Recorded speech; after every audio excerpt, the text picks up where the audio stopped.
for the two coaches on duty tonight. Brian McDermott and Brian Noble played pivotal roles in Bradford's grand final success of 2001. For McDermott, though, it's played one, won one so far for Harlequins. For Noble at Wigan, it's played three, lost three, and the pressure is building. The headlines, though, have already been made this weekend. Huddersfield won at Bradford for the first time in 40 years. Hull beat the Catalan Dragons to move joint top of the table at this early stage. It's 24 years since Hull KR last won at St Helens, and Wakefield destroyed Warrington. The salary cap is more than doing its job. Super League's third round is completed tonight. Castleford and Salford will kick off in half an hour. And more evidence of Super League's growing equilibrium at the early stage with the league table. Leeds, Wakefield, Hull joint top. The top eight just might have a few more twists and turns to go yet before playoff time, and some of the so-called big guns will hope so. Warrington are rock bottom. Wigan and Bradford and the Catalan Dragons, who finished third last year, find themselves in the bottom half of the table. Tomorrow, by the way, a big chance for Super League to gain credibility. Leeds, as champions, take on Australia's finest, the Manly Sea Eagles. It's the World Club Challenge, and we'll be with them from 5:30. The game kicks off at 6 at Ellen Road. OK, let's take a check on the two teams on duty here tonight. First of all, Wells is the full-back for the Quins. Then they go Melling, ex-Wigan. Gaffer, Howell and Sharp, Dawn and Orr, ex-Wigan. Forwards, Tamata, Randall and Ward. Club, Robinson and Purdom, the skipper. On the bench, it's Louis McCarthy, Scarsbrook, Golden, Gale and Heckenberg. And the coach, Brian McDermott. Now Wigan, Richards at full-back, Roberts, Bailey, Carmont and young Ainscough. Smith is alongside Luluai. Forwards, Fielden, Riddell, Coley, Hock, Joel Tompkins and O'Loughlin. And the bench here, Palliacina, Hanson, O'Carroll and young Sam Tompkins. The coach is Brian Noble. There's Brian McDermott making his way out to watch this game, which is vital, only the second one for the Quins. And a familiar face in the stands here tonight, Andy Farrell, Wigan legend. England Rugby Union might be playing around about the same time as this, but Andy Farrell has chosen Harlequins against Wigan. Good on you, Paz.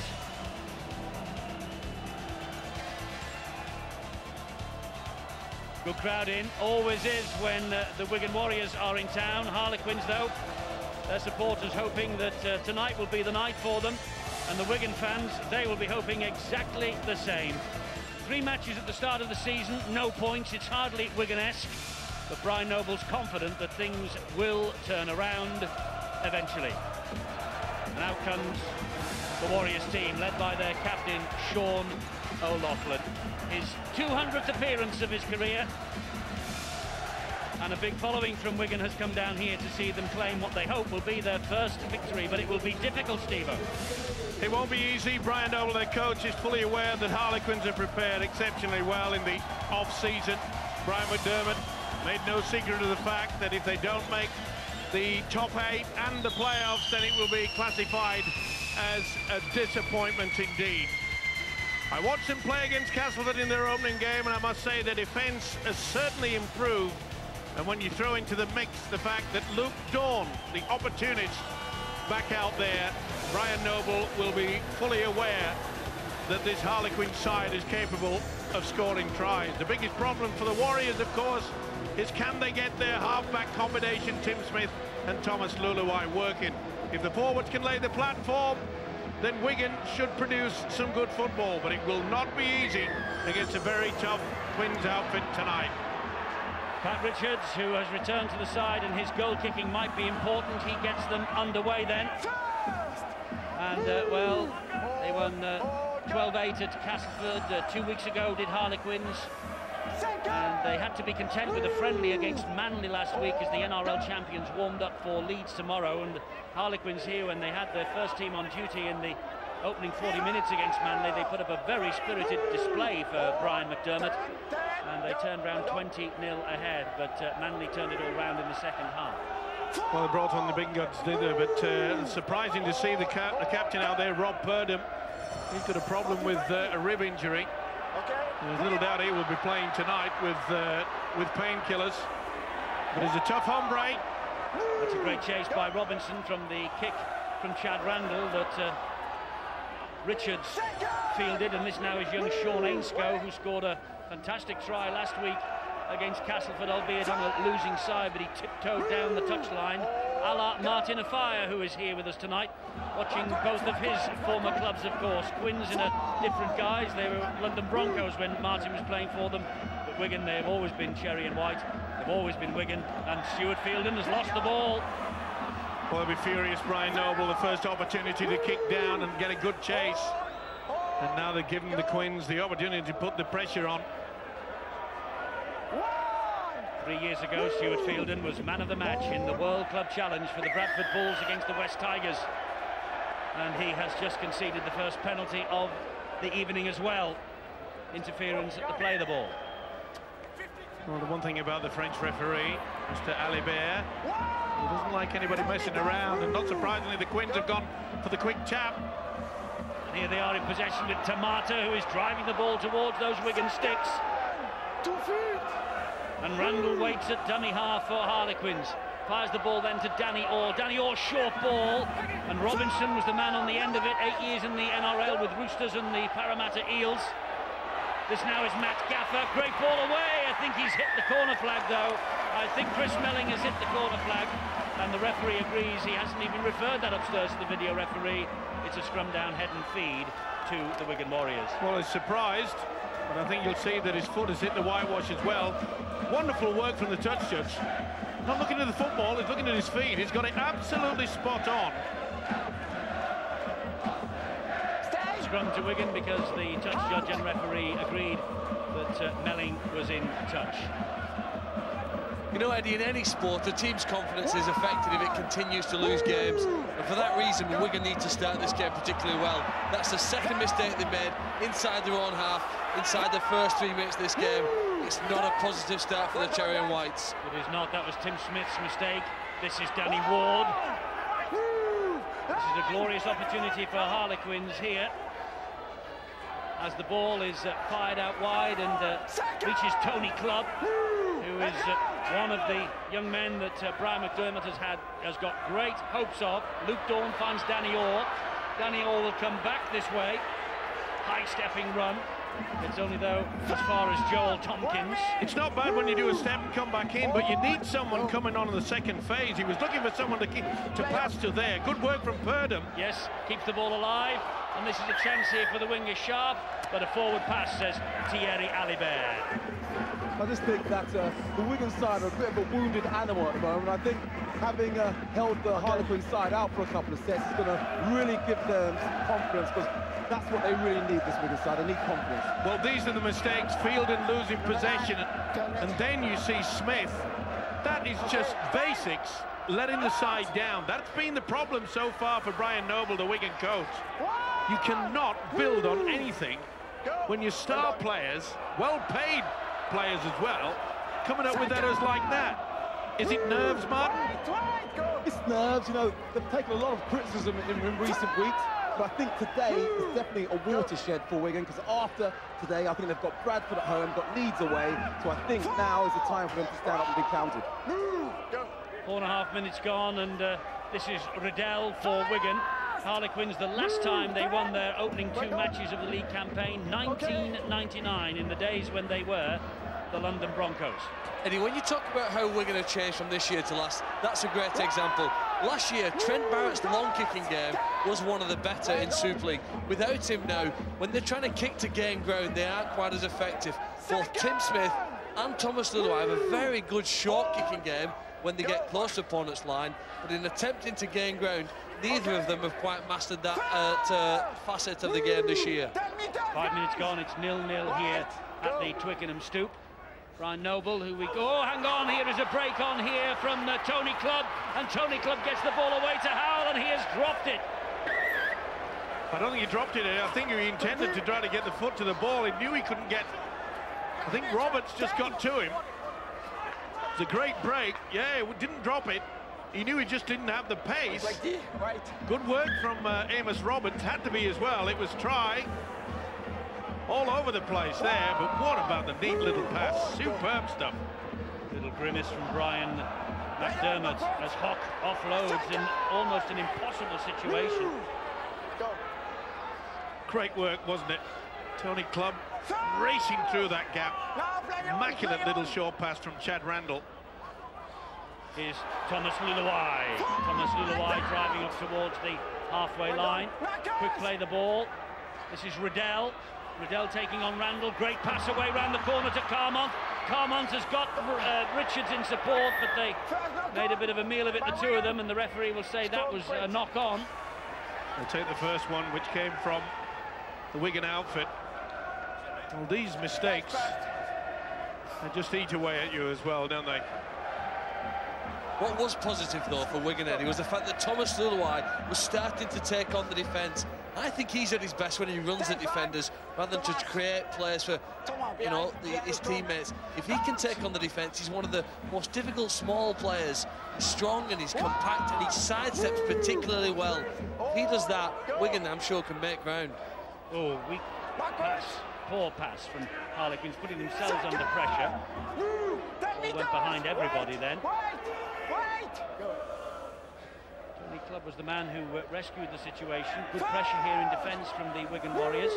Third tackle gone. Randall is the dummy half. Ward will trundle the ball forward, Danny Ward. And he is in his second season at Harlequins. Seems really to have settled down. As Purdom will drive it forward again for the Quins. Gets to halfway on the last tackle here. Big problem for Wigan in their defensive line. They're coming down this this left-hand side, should I say, the Quins, and they are finding that the Wigan's defence, they're not moving up on this short area. Three occasions they've found a gap. That's Ainscough, Sean Ainscough, 19 years of age, debut against Castleford last week, a 50-metre try.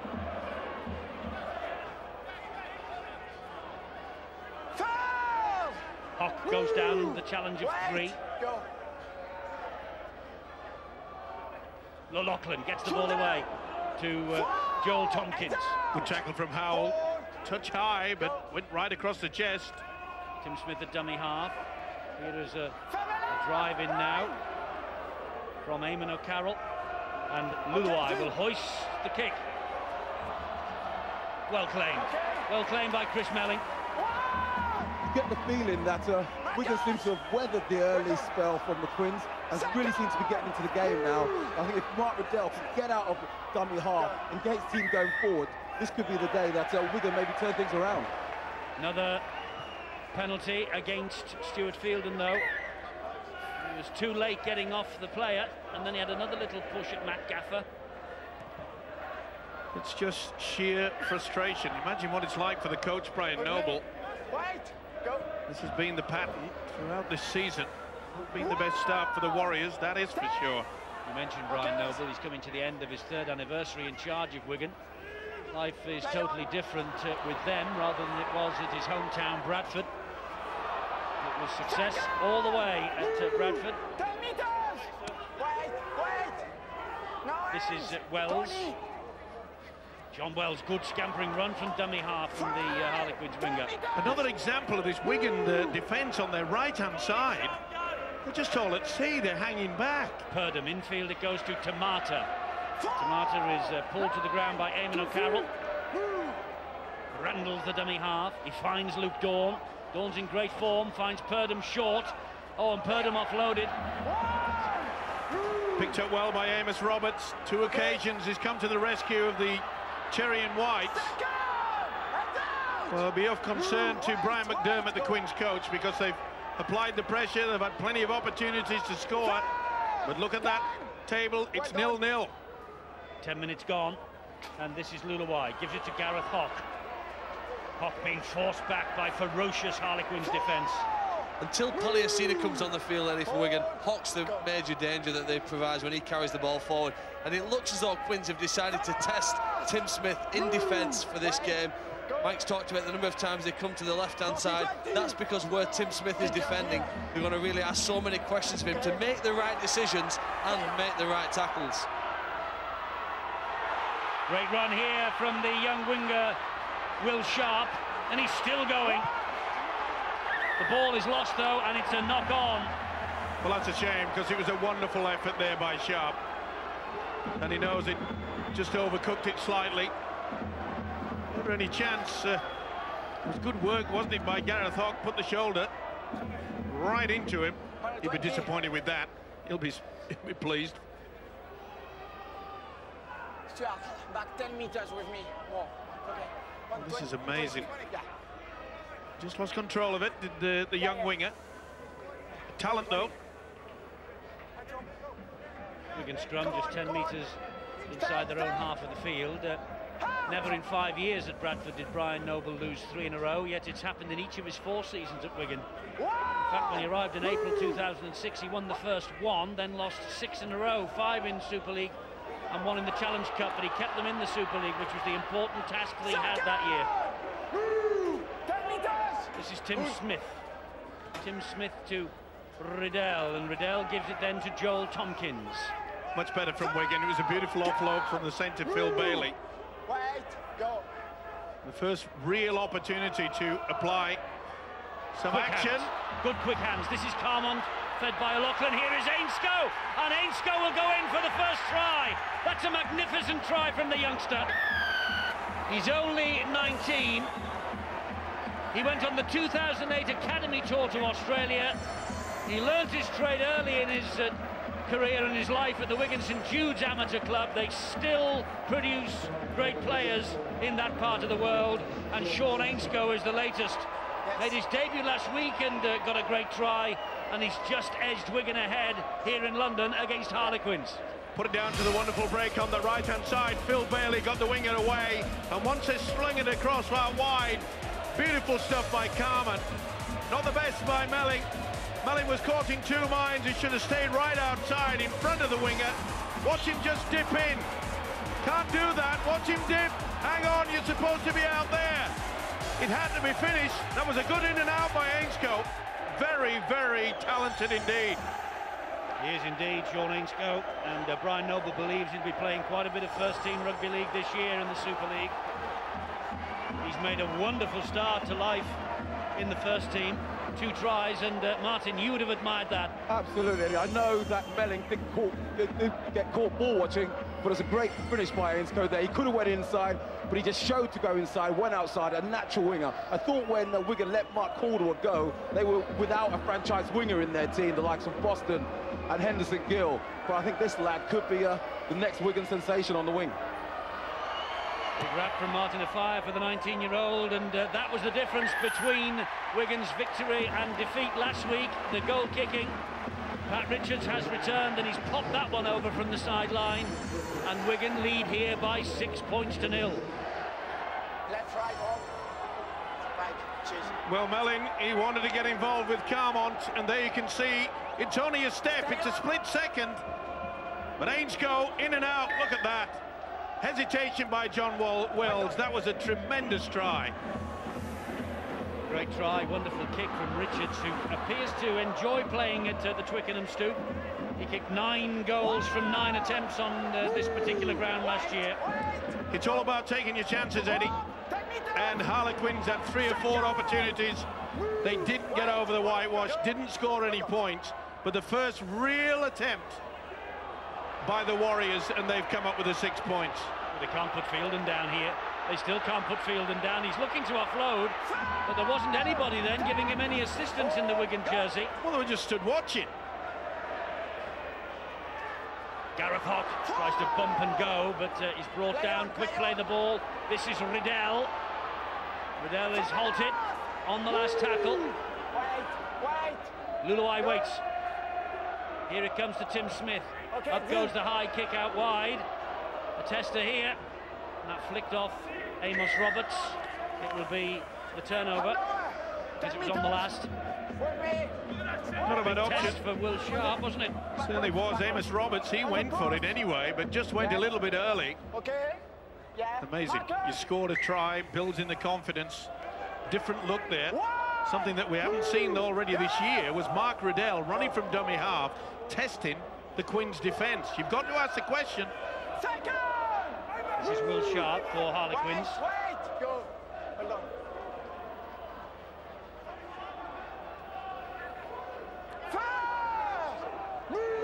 Harlequins, Riddell and Lulawai running from dummy half early in the opening quarter and out. And Randall just having the one little push. Dawn with a long kick downfield, great kick too, outside the 40, didn't make the sideline anyway, runs dead in goal.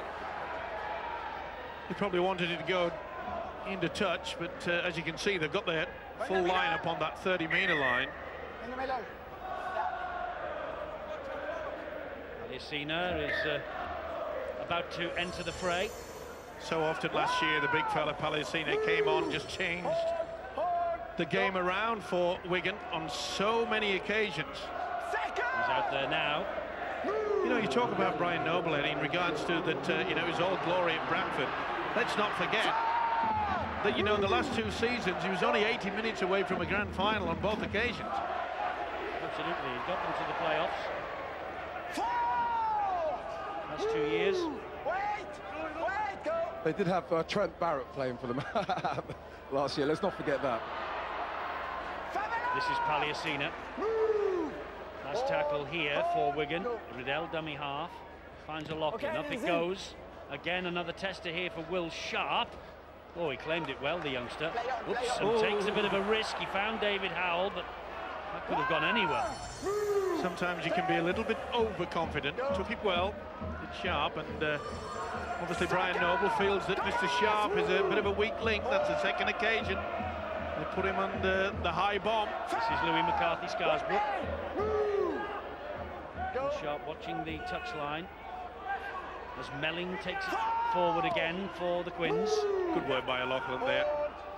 So important, first and second marker plays. They've got to work hard, especially with the style that Chad Randall has. He always likes to offload a very, very flat pass. Dawn finds Howell. He's round the first defender. That ball was touched a couple of times. Oh! This will be play on. Could be a try then if it is. It could easily be a try. He'll have to go to the screen, Thierry Alibert. Well, Chad Randall has touched down, but he has to check how it all came about. Was there a knock-on by the Harlequins player? There could easily have been. Well, it's gone all over the place. That's off. That's touched it, and that's gone back. No, I think it was going back. From Luke Dawn. Oh, I'm not so sure. Let's see. Howell get back on the inside. Lulawai takes it. That's play on up until this point. That goes forward. Well, it is going forward there.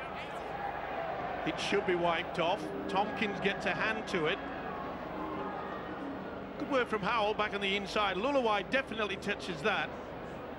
Now, is that classified? It's going forwards as far as I'm concerned. It should be wiped away. Ben Thaler is the video referee tonight. Not the best. They're watching the grounding. It's a try, That means that they're going to give it. They classified that it is not a knock-on.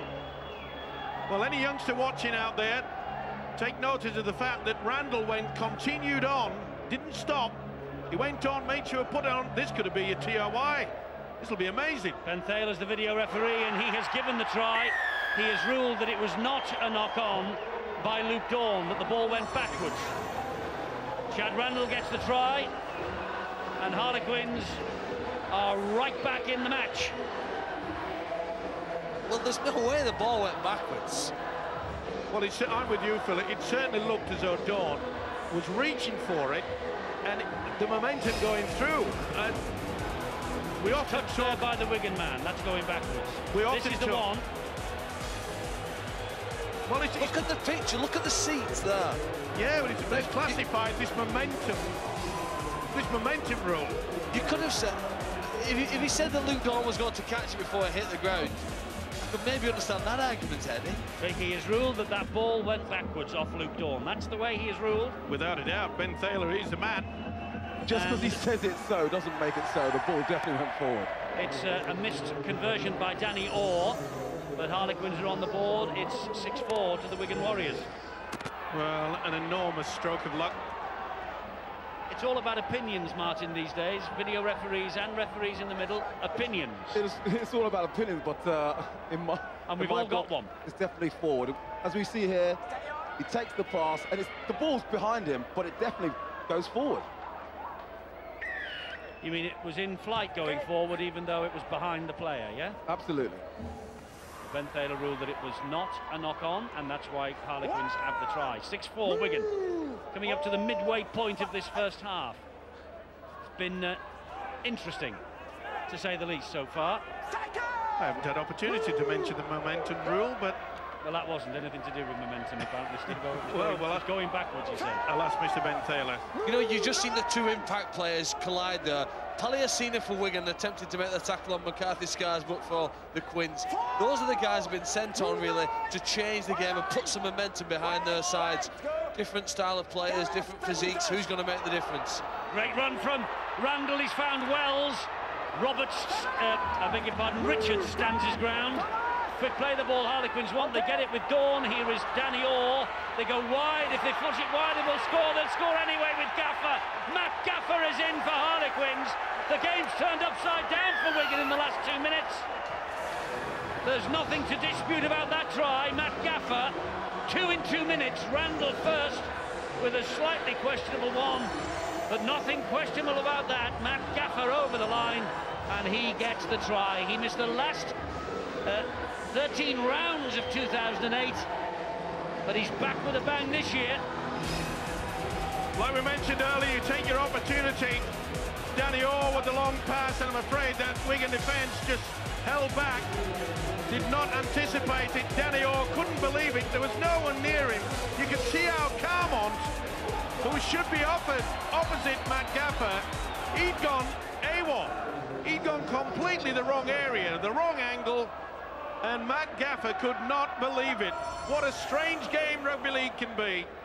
They were under the cosh. It looked as though that Randall's try was going to be turned down by the officials. Ben Thaler says, okay, it's a try. And before you can get your breath back, the man who's about to try the conversion comes up with a beautiful pass that sends in Gaffer for a try. Take your opportunities, Eddie. That's what rugby league is all about. Well, it's Danny Orr who is doing the kicking, which indicates that there must be a problem with Rob Purdom. Remember, Danny Orr missed with his first attempt. He hasn't missed with that. It's 1 from 1. And Danny Orr, a prodigious kicker in his days at Castleford, but that is only the second goal that Danny Orr has kicked in his Harlequins career thus far. There must be a problem with Rob Purdom. Well, it is a problem. We know that he started this game with injured ribs. Maybe it's so painful that he just can't get the swinging of the boot in the correct manner. Well, Matt Gaffer's not worried who kicks the goals, but there is Rob Purdom, the skipper, who is the man really who is the heartbeat of this Harlequins team. But Quins have suddenly gone from 6 down to 10-6 up.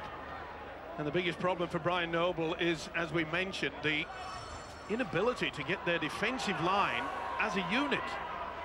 Some are moving forwards, other hesitations, and as we saw on that occasion, George Carmont came out of the line on an angle, left an enormous gap. Well, Brian McDermott said before a ball was kicked this year, or a ball was passed, that Harlequins are in this competition not to make the numbers up this year. They are in it to win it. You're right, Eddie. It's the kickoff. We start the game with the kickoff. Justin Morgan has obviously used the same scriptwriter, by the way, at Kingston Rovers. He has said exactly the same, and we all know what happened last night at St Helens. Good kick down the line. Certainly is. Such a crafty player, isn't he, Chad Randall? Chad Randall, he's the heart and soul of this Harlequin side, a spiritual leader, great kick downfield there. I always used to think that number 7s, halfbacks, were the most important player in Super League, but I think now it's number 9s. We see all over league, sometimes you have 2 world-class number 9s like Lees with Badeiras and Diskin. But Chad Randall, even before that try, he was the man who got out of dummy half, made the break, which led to the try. So it's Wigan scrum feed. They get possession from the scrum. But, Brian Noble's forced to make a tactical different approach to the game, Eddie, because Mark Riddell there, you see the hooker having passed that ball. In the game so far for Wigan has left the field after about 20 minutes in the first half. They've had another specialist hooker, McLaurin, very often to come on the field. He's obviously suspended tonight, and Noble's elected to keep Riddell on the field for a little longer before I think he introduces young Sam Tompkins. Indeed so, and he's got a World Cup winning hooker, hasn't he, in Thomas Luluwai, who can fill in. Here he is now, playing at scrum half, but he did play hooker in the World Cup final against Australia, and won it, of course. And there he is at dummy half, Thomas Luluwai. Good hands, Coley. Coley for Wigan, but going nowhere under the challenge from Randall. Up it goes from Richards. It's a poor kick. Straight down the throat of John Wells. Let's go down to Bill. I think maybe news of Purdham, Bill. Well, I can't add a great deal to what you've been speculating on, because the Quins sideline crew are being pretty cagey about what the situation is, but I think it's pretty clear that Rob Purdham is not totally fit, or not totally comfortable when it comes to the physical side of goal kicking. Something about that which probably isn't, he's not quite ready for. They won't tell me a great deal more than that, other than that Danny Orr has been kicking goals very well in training this week, obviously in readiness for the fact that he's going to be needed to kick goals. Fair enough, and he is a goal kicker, as we said, of some reputation in the past, but ever since he came to Harlequins, and indeed while he was at Wigan he didn't kick many either. This is Dawn with another high kick, and that's not a great kick from him either, but it fooled Richards. Now, did that touch Richards? He has, according to Thierry Alibert. It's a goal line dropout, this. Well, it's pretty hard to see from there, but I suppose the benefit of the doubt has gone. He's played at it, and I think he's probably right. Yeah, touched it. Yeah. Well, it was a nothing kick. There was no pressure applied. It's a difficult time for Brian Noble, because 4 or 5 occasions we've seen the ball go to ground. They don't seem confident in their passing movement. Well, the kick is to the halfway line. Dawn gives the pass inside. Wigan were slightly sluggish, if I am hypercritical, with the chase from the goal line, but they got there in the end to bring down Daniel Heckenberg. This now is Louis McCarthy-Scarsbrook, trying to make a big impact in the match tonight off the bench. Louis McCarthy-Scarsbrook. This is Purdham. Well, he mightn't be up to the physical challenge of goal kicking, but he's certainly up to the physical challenge of the tackles, that is for sure. He's the man who makes them tick. Randall to Dawn. Dawn finds Danny Orr. Orr gets it wide. Here is Gaffer again. Wigan muscle up in defence this time. Now it's with Luke Dawn. They're going to switch the play. They're trying to stretch Wigan. Purdham dumps the ball back. Danny Orr. It's a great move, this. That was touched by a Wigan player. Was it 6 to go? No. It's the last one. It's Louis McCarthy-Scarsbrook. Not the last one. It's 4, he says. Here's Gaffer. Gaffer trying to get the ball back to Robinson. The defence stands firm this time. This is the last. And he'll float the kick in, will he? Well, that bounces everywhere. Paliasina comes to the rescue. And Paliasina just clears up the danger for the Wigan Warriors. Well, good scrambling defence on that occasion. Not the best kick through, was it? But can they get out anywhere near the halfway line, Wigan? They've got to regroup. To me, I'm with you, Eddie. They look a little bit lost out there. No one seems to be talking to each other. No one's taking control. And when you've got the likes of Thomas Luluwai out there, Tim Smith, and the hooker, Mark Riddell, they've got the experience to be saying, hey, come on, let's do this, let's do that. That was never a play the ball from Paliasina. He put the ball on the floor then and just stepped over it. Here is John Wells. What's the chase like this time? Well, not particularly energetic, was it? Well, they stopped about halfway through and just anticipated where Wells was going to go. Will Sharp has moved in off the line. Was buried by Paliasina's weight and Coley. Melling gets the ball away. Good hands again from Quins. This is Danny Orr. It's as far as O'Loughlin. Danny Orr eventually goes down. Look a lot sharper this year, don't they, the Quins? The support players certainly improved their defence. That is one thing that they were lacking last year at certain periods in the game. Quick play the ball again. Here goes Randall. Good run. Good run finds Howell. Important tackle. He's lost it forward as well. It was a very important tackle there by Phil Bailey. Here is Pat Richards. Yeah, ball and all. Bailey really put the shoulder into him. Be glad to have Bailey back. He missed last week. He's been in the second row for the first couple, but he is playing in the centres here tonight. Coley managed to offload. But even though Coley offloaded that ball, you know, Wigan players, they weren't aware. Good work from Luluai. Great run. Bailey, by the way, playing in the centres for Wigan tonight for the first time since last May. Here is O'Loughlin on his shoulder. Was Harrison Hansen. And the ball is lost. Was it stolen by Howell? Either way, they've come up with possession.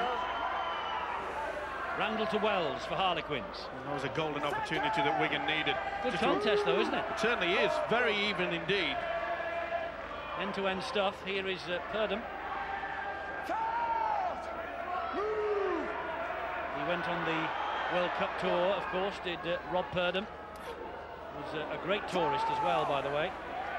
Talking of things, Australia, Leeds against Manly tomorrow night. Sky Sports 1.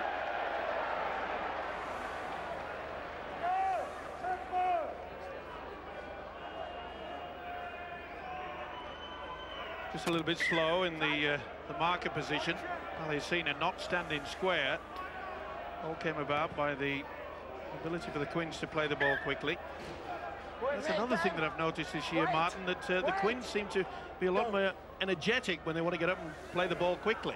Yeah, they're energetic. They've obviously worked really hard in the off-season conditioning programs. You say Luke Thorne is it's only 2 or 3 games into the season, but he's playing like a man who probably wants to put his hand up for the man of steel this year. Oh, that's a quick play. The ball here is Randall. Short ball that's knocked forward.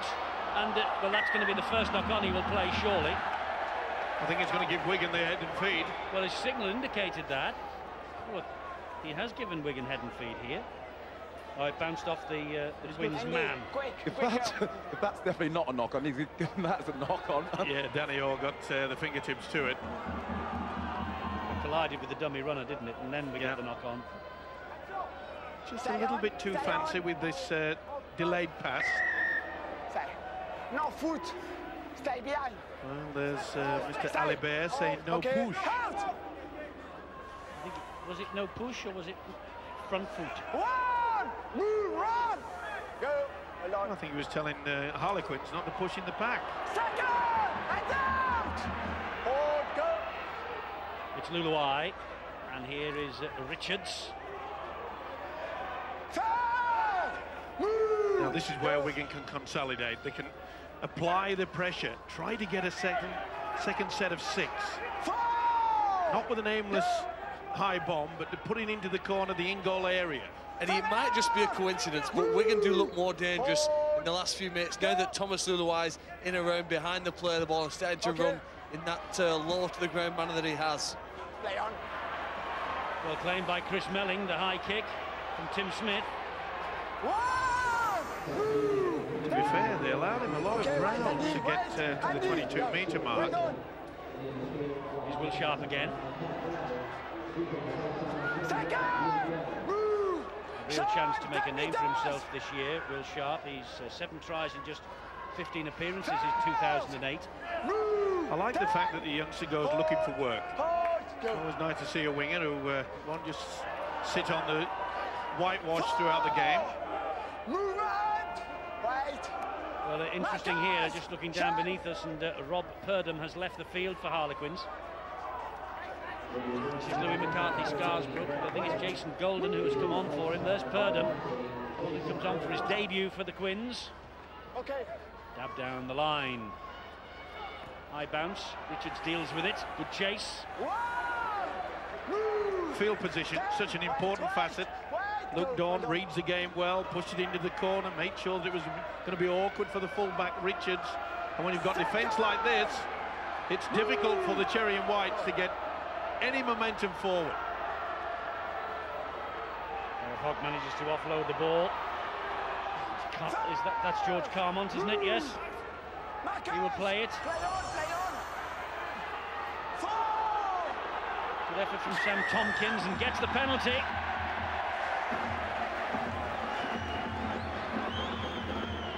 It's a very tough environment, Eddie, for Sam Tompkins to start to try and make his Wigan career. Behind by 4 points, on the back of a 3-game losing streak, sort of under pressure, really. Whoever plays half-back for Wigan after the glory decade that they had will always be scrutinised by the fans and compared with the likes of Andy Gregory and Sean Edwards. And I just hope that they have some patience, but he also has the confidence now to get involved and start to dictate the way that he wants this game to go. Well, he's only 19, Sam Tompkins. It is his Super League debut tonight. He got 3 tries against Warrington's youngsters in a friendly in December.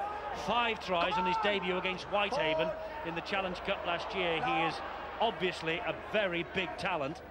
They have high hopes of him. This, meanwhile, is Richards. And Wigan seem to have a knack, don't they, bringing a young kid out and even scoring a hat-trick on his debut, as you mentioned, Eddie. It's good to see the youngsters being given the opportunity. Castleford lead early against the Salford City Reds, 6-0. This is Tompkins now, stabs the kick between the legs of the Harlequins defence. Matt Gaffer waiting at dummy half as Melling plays the ball, furious that he didn't get the penalty for interference. Great play by Chris Melling there. Just plotted it, knew that it was going to be a kick into the corner. So scientific these days, this game. There's no place to hide, no place to have a rest. It's non-stop. Good work from Danny Orr. Good work from him, and a tackle also from Sam Tompkins. Andy Coley could not take any part in that play. He'd been picked out by the referee as standing offside. There's Danny Orr. Well, that's a poor kick. Straight to Richards. He'll run it back. Only as far as Gaffer and Robinson.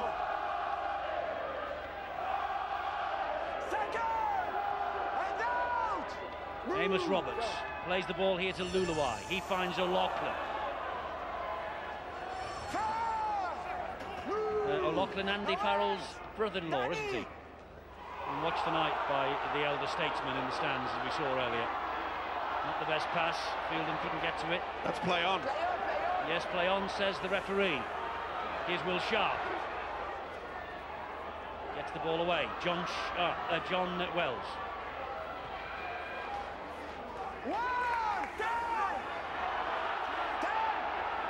Powell gives it to Will Sharp.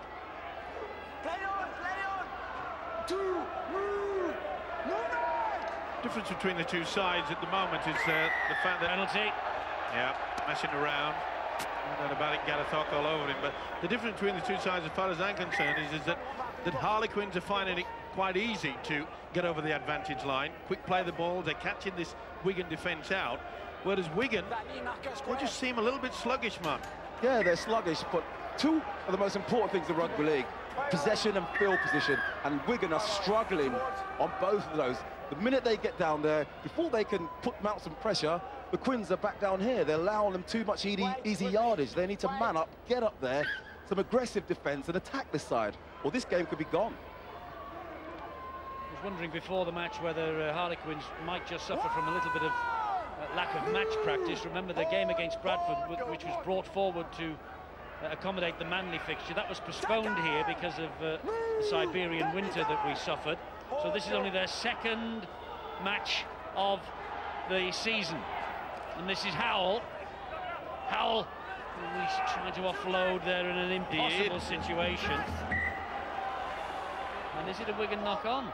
No, it isn't. It's Wigan head and feet at the scrum. Well, there's no advantage given to Wigan there, and that's the reason why the French referee has decided to put the scrum down. But it was a bit foolish of David Howell trying to offload there, because the positional sense was what it's all about. I suppose in many ways, if it stays like this to half-time, I think that Brian Noble will be quite happy, because the amount of times that Harlequins have made a good break down their left-hand attacking side, he'll be happy. He's only 4 points adrift.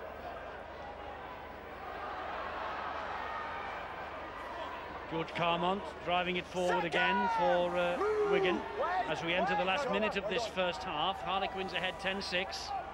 This is Ainscough, the scorer of the Wigan try.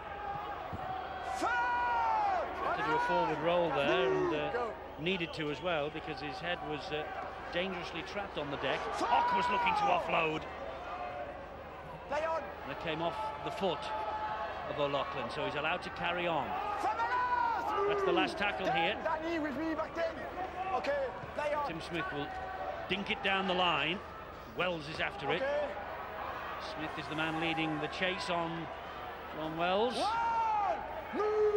Well, he'll be satisfied, but he might have thought perhaps they could have a few more points in the bag here, the Quins. I agree with you, Eddie. And Brian McDermott knows it, that perhaps a little bit just steady the ship, calm things down. They've just tried to offload when they've got anywhere near the Wigan line. Just a little bit too much. There's the half-time siren. A very good first half of rugby league. Harlequins ahead by 10 points to 6. A couple of early errors from Fielden. Danny Orr with the goal-kicking responsibilities tonight. Randall's try and Gaffer's try, 2 in 2 minutes for Harlequins. After Ainscough, the youngster had scored a belter. Richards had converted it. But at the break, Harlequins are ahead by 10 points to 6.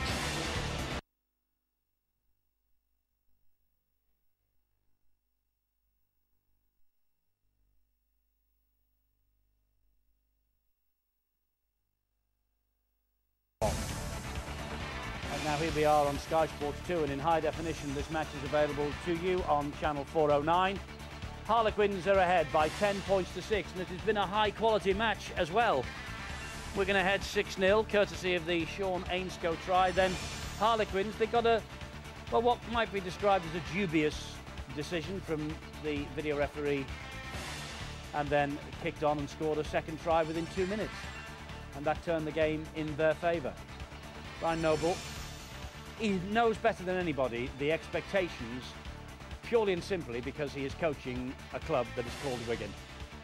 They remain one of the biggest names in World Rugby League, and Brian Noble, as you can see, is very, very animated in the dressing room, wants his players to win this match, obviously, in the second half. 3 tries to look at. Steve-O, it's all yours. Thanks, Eddie. I must say it's been an impressive 40 minutes, hasn't it, from both sides, and I suppose Brian Noble will feel a little bit happy. The fact is only 4 points adrift. The Quins had the first opportunity, but it was good work by Roberts that prevented them from scoring a try. And I must say it was Wigan that actually started flicking the scoreboard over. Good hands out wide, and great work by Carmont. And Ainscough, look at the step here, back and in and out. Typical wingers try, and it looked as though that Wigan, for perhaps the first time this season, are going to get back into the game. Now, this is the controversial one. That, to me, looks as though it's going forward off Dawn, and then when it's patted back, any youngster, as I say, you play to the whistle. That looked forward, not according to the video referee, and Chad Randall said, we play right to the end. It was given that, and within seconds, the first opportunity, Danny Orr, Carmont came right out of the defensive line, and Gaffer in for a very simple try. As I said, with the fact that the way that the Quins, especially down on their left-hand attacking side, Wigan's right-hand defensive play, I'm afraid, is not up to scratch. But it could go either way, very, very tight indeed. Can they get their forwards working? Can the 2 halfbacks work? Can Thomas Lulawai turn this game around? But the way that the Quins are defending, it's not going to be easy. Thanks, Steve. That's the analysis of the action then from the first half, the 3 tries that we've seen. We've got Martin O'Fire here with us in the studio. He was a man with a foot in both camps, I suppose, but you will be forever remembered as a Wigan great. I mean, what are you making of your old clubs tonight? They're in a bit of turmoil. They're in a lot of turmoil. But, you know, with franchises, there's no need to panic. If they don't make the playoffs this year, it won't be the end of the world. I think they've got to think long term. They've got the 3-year plans. So I think most clubs now have a 3-year outlook on things. I think at this moment in time, you know, there's a lot of problems, but some of them I think have, you know, been in the making for a while. Trent Barrett, I believe, papered over a lot of cracks at Wigan over the last, you know, 2 years. He was like Frank Sinatra in that camp. Everyone galvanised around him. He was a spiritual leader, and everyone, when he played well, everyone followed him. They haven't got that now. Tim Smith, you know, he's a lot on his shoulders. He was seen wanting last week at Casford, and I think this week as well, they're you know, as Steve-O said, they're sending a lot of their attack down there. Chad Randall skipping out of dummy half, playing very well, scored a try. was the inspiration for the second try, which Gaffer scored off a Danny Orr pass. But yeah, Harlequins are playing well. I know Brian McDermott has been very upbeat this season, and he's got every reason to be by the way his side are playing today. Absolutely. I mean, they look very fit, Harlequins. They really do. They did, to be fair, with the video referee, they got a little bit of a rub of the green from him. I mean, I can see where he's coming from on the decision, because the ball actually is behind Luke Dawn. But if you look at it, the ball seems to be travelling forwards, but Dawn is always ahead of the ball. Maybe we can have another look at it in a moment or two. As I saw it, initially watching it, I thought it was a knock-on, and even when I saw the replay, I still thought the ball is behind him, there is the momentum, but the ball actually goes forward. If we just concentrate on the ball here and just watch the trajectory of the ball as it tips his fingers, it's gone forward without a doubt. And he's trying to pull it forward, there. We can see it from this other angle. It's clipped there. And yes, it just goes forward. And I believe just because the video referee says it so doesn't make it so. But in rugby, maybe it is, you know. In the morning, it's down as a try. They were fortunate. They rode their luck. They're not in front just because of that. As I said, I believe that the hooking position is probably the most important position in Super League. Now, it used to be the number 7s, the old Sean Edwards, Andy Gregory's. But now, if you've got an all-singing, all-dancing, well, you could call them half-back, they're hookers, but they've got to have all the skills. Like Brad Drew last night. He had everything in his kit bag. And Chad Randu, who I believe is the inspirational leader of this team, as that as well. You know, he gets out, he's going forward. We saw Wigan, even when they got into the Quins half, they couldn't stay there. Quins got their hands on the ball. Wales and Sharp and Randall, they were just making yards, you know, from dummy half, getting up the guts of the Wigan side, and they'd put the kick down there, and they're back there, and Wigan were back to square one. Field position and possession are very important in this game, and the Quins are winning on both of those counts. From what you're saying, you're a bit fearful for Wigan then in the second half. You think Harlequins can come on and push on and win this game? Well, I'm fearful when you look at what's happened in the last 3 weeks. You know, I haven't seen those games, but talking to people that I know up in Wigan, my Wigan spies, as I call them, Gary Conley and Chris Radlinski, I always ring them up for you know, to know what's going on in the Wigan camp, and they say that it's been the kicking game. That, you know, Luluai is going to hook and roll, and he's doing quite well there. He did that in the World Cup. But then, you know, the Sam Tompkins is coming on. He's a young lad, been asked to do, you know, a man's job and lead this team around. We know we've got Lachlan as well is the captain. But again, these are young players. I think it's the Riddells, the guys on the big contracts, the leaders, the guys who have played international should be leading this team. And I fear for Wigan because I don't see those players. And in recent weeks, as I say, they shipped in 28 points to a team that finished 12th place in Super League last year, Castleford. And that's just not good enough for a Wigan team. But, you know, they flattered to deceive here a little bit after soaking up a lot of pressure from the Quins. And Quins weren't really, you know, weren't really on the money early on and let a few chances go. And I thought Wigan would get in there with confidence. But, you know, it hasn't really happened for the Wigan side. But there's still 40 minutes to go. There is 40 minutes to go. There's only 4 points, the difference as well. But, well, a little bit like last night when Warrington were behind the 8 ball against the Wakefield Trinity Wildcats. You do get the feeling that Wigan need to score first in this second half.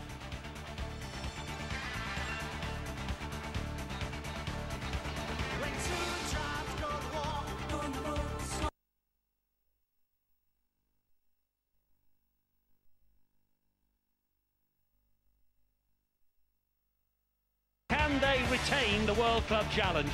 They beat Melbourne gloriously 12 months ago. Now it's the Manly Sea Eagles who stand in front of them. 5:30, Sky Sports 1 and HD1. We will have all the action for you exclusively live. Right now at the Twickenham Stoop, Harlequins enter the fray for the second half, leading here by 10 points to 6. 2 tries to 1. And later score from Castleford, the Tigers, 22-0. Against the Salford City Reds, who didn't start terribly cleverly in the first half last week against Wakefield. Looks like they're suffering the same again. Purdham has returned, started the second half. He took a breather towards half-time. So Harlequin skipper is out there. I think Brian McDermott realises that he just needs a little bit of guidance out there for the opening 15 minutes at least. We do know he went into this game with busted ribs. Luluai at dummy half for the Wigan Warriors. Oh, a little half break here from Tompkins.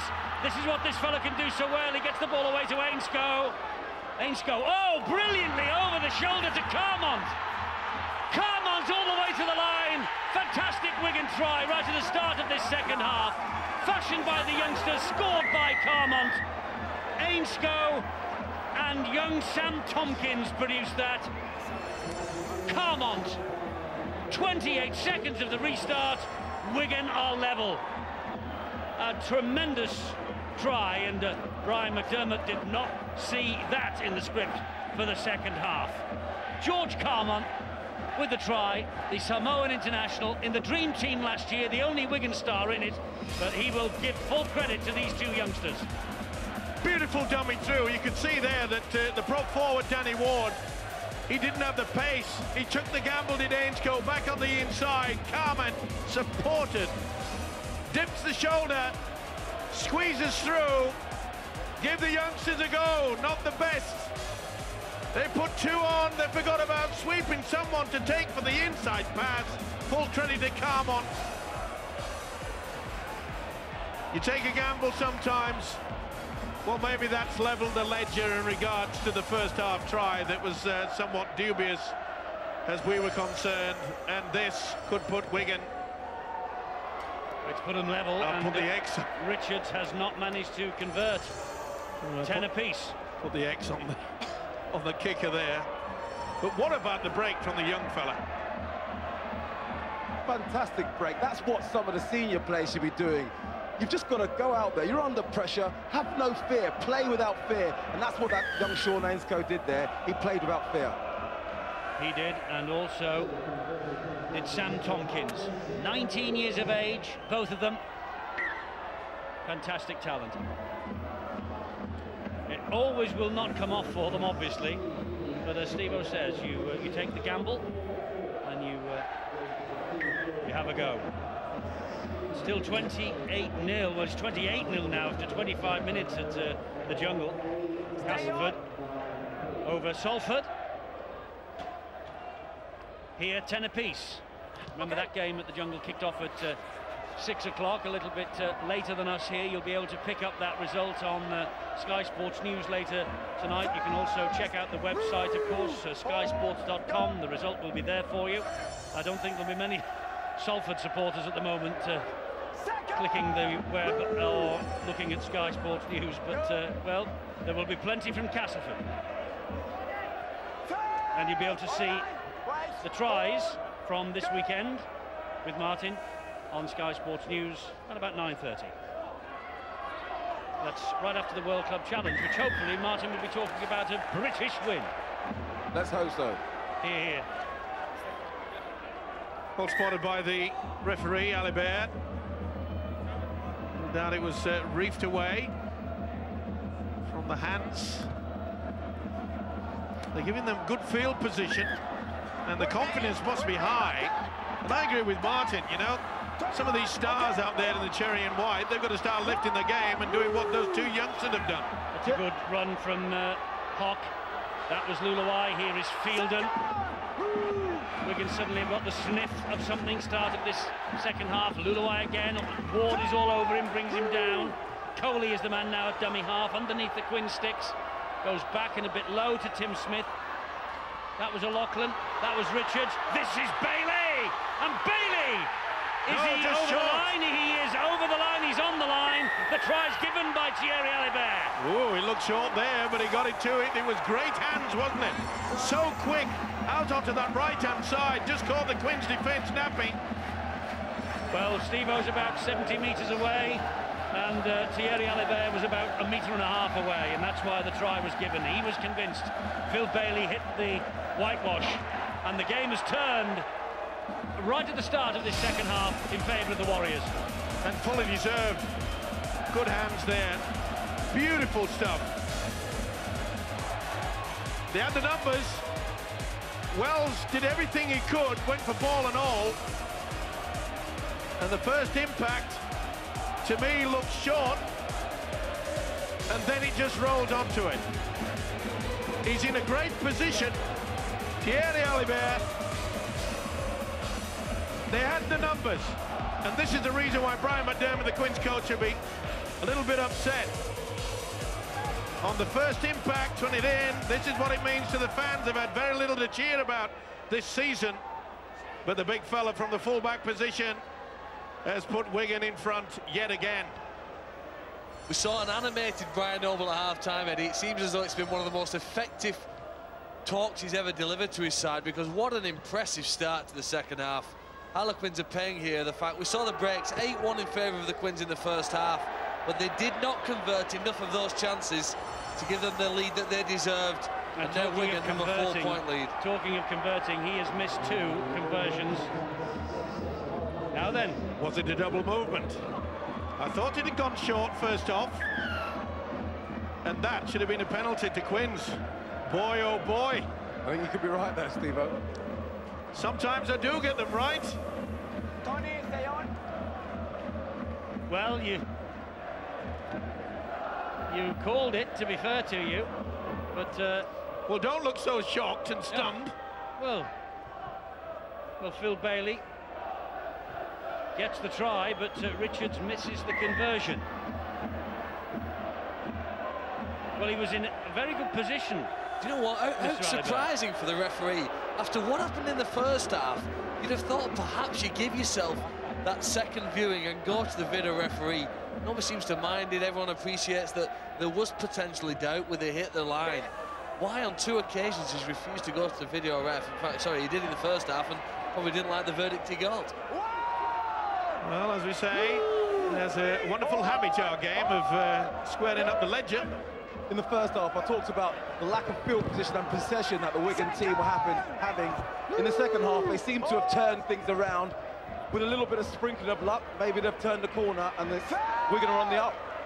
Well, you never know, do you? I mean, when you're at the bottom, things don't always go for you, but it certainly went for Wigan there. And that would certainly have been picked up in the video referee decision had it been handed up. No problem about that. This is Coley, meanwhile. They've got to put that to the back of their minds now. They've got to dig deep, try to get back into the game. Remember, they controlled it in field position in that first 40 minutes. They've got to get back on the horse, and they certainly will with this fella. He's having a good start to the season, is John Wells. Problems here for Harlequins. Chad Robinson is being held from the field ahead of all this that you're watching right now with Will Sharp. That's one of their 2 frontline second rowers. The other one, Luke Williamson, is already out of this match. He pulled a hamstring against Manly last week, and it looks like Chad Robinson has got a major problem here, which will be worrying for Brian McDermott. Meanwhile, it's with Matt Gaffer, who tries to go inside Sam Tompkins. It is a bitter blow because Robinson and Williamson, they are really workhorses. That's the reason why Brian McDermott wanted them. 2 second rows that work overtime in defence, especially. Oh, they've got an opportunity. Ball is with Wigan. And away goes Harrison Hansen. Good job that Will Sharp was on hand there, just got a hand. Looked as though it was going to be a breakaway try. Andy Coley for Wigan. Tomato has come on for Robinson, who is sitting just in front of us here. Salford have got themselves on the scoreboard after half an hour. It wouldn't be the start that Sean McRae would have wanted, but Terry Mattison would be delighted with that scoreline. Problems for Fielden. He's battered in back play. Receiving treatment. Uluwai. Angle kick. Good kick too. It is if it stays in the field of play, but it runs dead in goal. I don't think you'll mind that. They've got a 4-point lead. Give them a chance to sort it out. They're still down to 12, and Fielden receiving treatment is not leaving the field as yet. High shot. Chris Melling caught. Corley looking perplexed. Oh, it's fingered in the eye. It looks like it. Accidental, of course.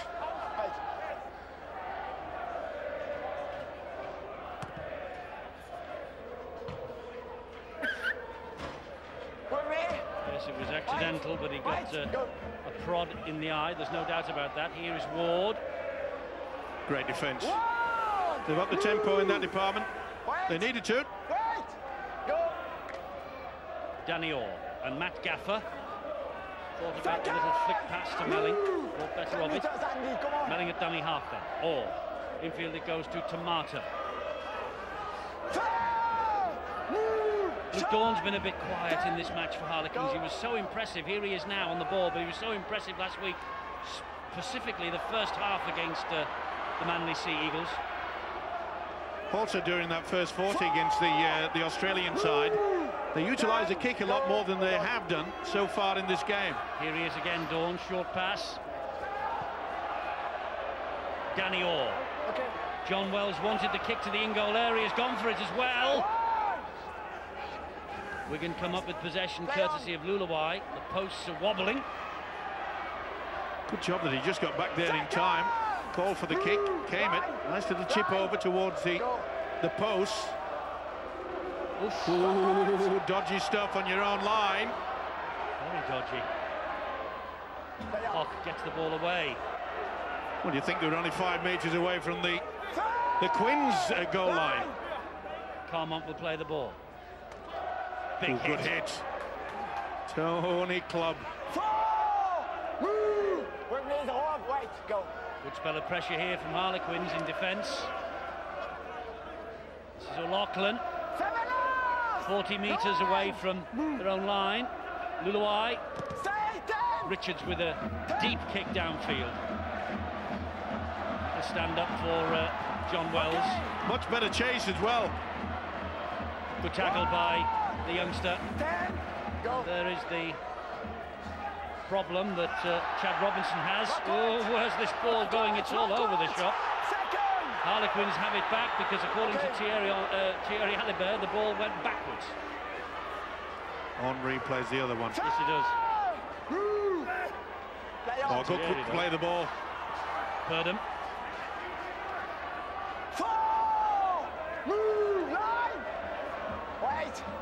On halfway, plays the ball here. Heckenberg, big hit there. Come on, Andy, come on. Super hit from field. Might be playing with one eye, but I tell you what, that was a heck of a thump. Boy, this has got some height on it. It has, and young Tompkins, Ainscough rather, just didn't come up with the possession, just bounced out of his grasp. He was always stretching for it, wasn't he? Wigan have just had a great 10 minutes to start the second half, but a significant change now. Quins are going to get possession in a good part of the field, and Chad Randall is back on the field. And as people have talked about earlier, the heart and soul of the Harlequins in attack and defence. He's also, I think, the brains here now. Can he unlock Wigan's defence? Ball's with Purdom. Here is Luke Dawn. This is David Howell. Little bit of space for Howell. He made that himself. Important tackle from O'Loughlin. Wells, Heckenberg, driving it straight at Coley.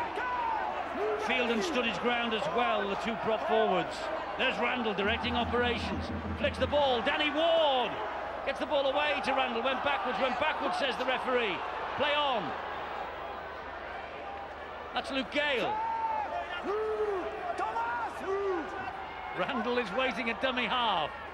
Ball infield to Luke Dawn. Dawn over the top. There's a chance here. It's begging for Will Sharp. He scores. I think he dropped it. He'll go to the screen on this occasion. Blimey, have you been eating carrots all week? I think he may have dropped it, I'm sorry. To upset the Quins fans, but did he lose control? No. Fingertip control. Boy, it was close though, wasn't it? Well, the luck has gone Wigan's way in the second half. It went the Quins' way in the first. In some controversial decisions, but I think this will be given. But there again, it's up to Ben Thaler. There doesn't get anything wrong with that front arm. It's whether they're going to give it with his fingertips. Yeah, I'd give that. Well, it looked as though he grounded that with his fingertips, which we've seen given so many times in the past. Yep. So Will Sharp looks like he's put Harlequins level. Oh, it's turned down. It's a funny old game, this. Well, even when you have, you know, high technology, there's still human error. You know, whether it's the referee, whether it's the man upstairs, looking at it a million times, you'd think to yourself, you'd give that. He said that was lost.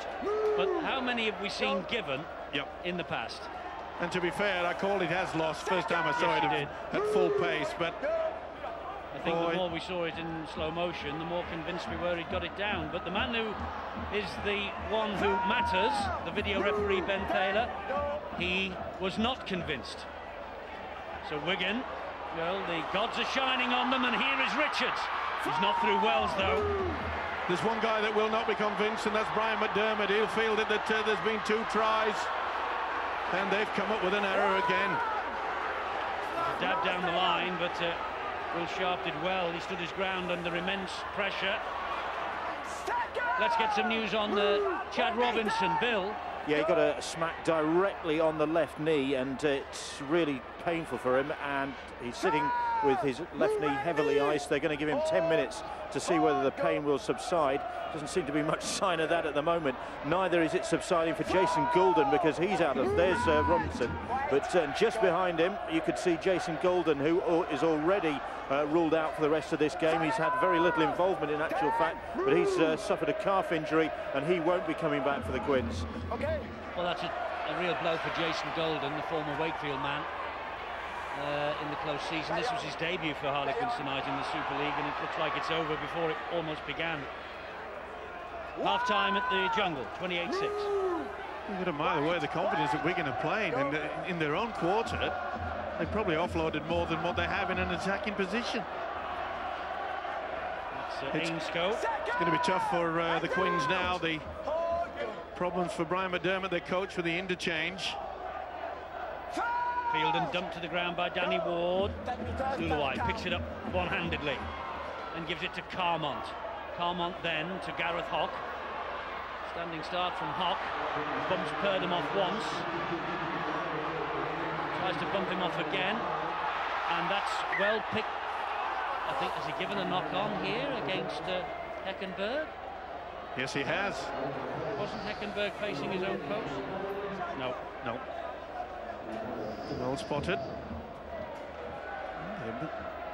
They're pretty keen to keep it alive, aren't they? But normally, if you're going to do things like that, wait until you're near the opposition try line, not in your own quarter. This is going to be a tough road, as I say. The interchange problems for Brian McDermott. On the injuries, there's someone on the Harlequin side who've got to stand up, and you'd have to look towards Chad Randall, perhaps, Luke Dawn, Danny Orr. Here's Riddell. He's back for Wigan. How many changes they've got left? Quins have got 4, Wigan have got 5. This is Carmont. They're commanding it now, Wigan. They're getting over that advantage line with considerable ease. They're facing the Harlequins' defence that they're finding a little bit tough to try to get them down. Fielden will drive it forward here. It's going to be a good kick. Last one for Wigan. Riddell finds the youngster Tompkins. He gives it to Luluai, and it wasn't the best. Good work, though, wasn't it, from David Howell? Beautiful slips catch. Can they keep them down here now? They're looking very tired of the Quins. Great work from Howell. Wigan sense something, but that is a very, very relieving penalty for Harlequins. And somebody has said something to Thierry Alibert, and they've been marched, Wigan, 10 metres further downfield. All rugby league players in Super League must realise that Thierry Alibert speaks very good English and understands the language too. This is Luke Gale. Not the best play the ball. In fact, it was an awful play the ball. That's Heckenberg. Randall, Dawn, Ward. Randall there again. Here is Luke Dawn. Call on the inside was from Wells. Well, spotted by Hansen there. Tracked him all the way through. Randall. It's Dawn. He'll float the kick out wide, looking for Chris Melling here. Oh, that was brilliantly read by the youngster, by Sam Tompkins. He hasn't got much experience, but he knew exactly where to position himself, just anticipated there's going to be a tap back. Didn't put himself under pressure, trying to go for the football. He might not have much first-team experience, but he's probably been playing since he was about 4 years of age in the streets of Wigan, and that's how you learn how to play the game very often. Just an awareness, isn't it, of where the ball's going to be as people instinctively play. It's not all pre-rehearsed and programmed on the training field. It's about knowing in your mind where things are going to be and having that game sense. Must be wide streets in Wigan. Phil. Learnt in a very narrow street, but the streets have got wider recently. That's and they go a inside big the one half, Harry. And paved with gold, by the way, the Wigan streets. This is Luke Dawn. Certainly around the Clark residence, anyway. In recent years, Wigan have been accused of getting rid of some of their younger players, but it seems they've got a new bunch, the likes of Tompkins and Ainscough, and hopefully this is the future of Wigan, and they seem to be leading today. They seem to be the players who are showing the older players how to go forward, how to play without fear. This is Wells. Wells to Gaffer. Great defence from young Sam Tompkins. And Ainscough leads the appreciation of this defence. Well, good upper body strength. There's nothing much of him, is there? But Gaffer couldn't get round him. My mind goes back to when we first started to see Rob Burrow play in Super League, and I think, Eddie, it took about 3 seasons and 50 games in the first team, sometimes on the bench, sometimes starting the game, before you have enough experience to class yourself as a regular player and have learnt to play at the highest level. Talking of Rob Burrow, one of the big talking points ahead of tomorrow's World Club Challenge is whether Burrow will be fit to play in his first match of 2009. Leeds will be keeping their fingers crossed. Well, it's turned into a real arm wrestle, hasn't it? Neither side are prepared to slacken off in their defensive qualities. Not many clean breaks have we seen throughout the second half, apart from the first 2 that created the tries. 5 previous meetings here since the Quins' name change. It's 2 wins apiece so far, 1 draw, 16 all in 2007. Here's Sam Tompkins, this is Carmont, he's got support on his inside. This is Harrison Hansen. Let's play on. Let's play on, and Gaffer has it. Did well there. Hansen looking for the pass on the inside. Oh, did he ever play well, Matt Gaffer. But you can sense it that Wigan are gaining the upper hand. They are really putting Harlequins under the cosh. Their fitness levels will be tested now.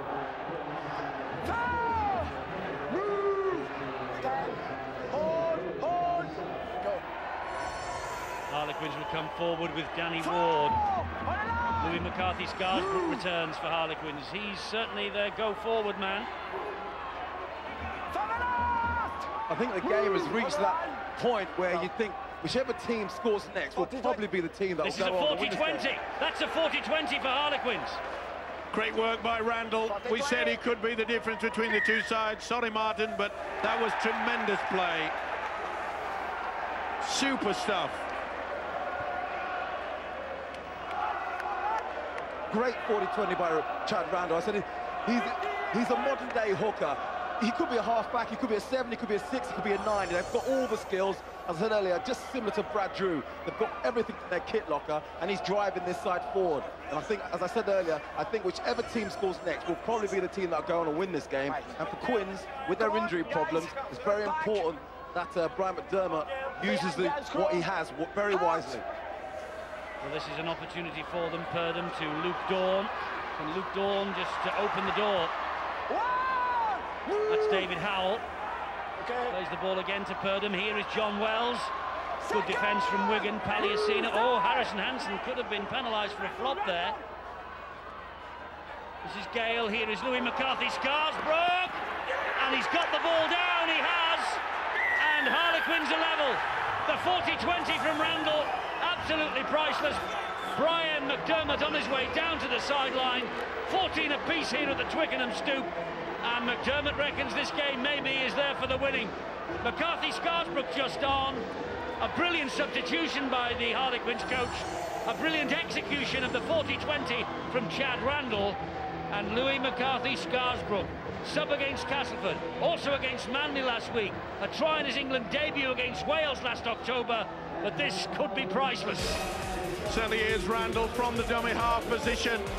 Look at the sweep, he got it absolutely to perfection, and from this position, this always pleases a coach when you bring someone off the bench and say, lift my team please, and the big fella has done it. He won't mind me calling him a Cockney. I don't know whether he was born within the bells of Bow, but he certainly has put the London outfit well and truly in the driving seat. Former Doncaster man, Luke Gale, he has kicked for the Dons in National League 2, but not yet in Super League. He kicked 74 goals for the Dons, did Luke Gale, but misses with that. We're level pegging at the stoop. Great effort. He's got wonderful upper body strength, this fella. One of the many London juniors coming through the ranks. It's taken a while down here in London, but the gospel is spreading.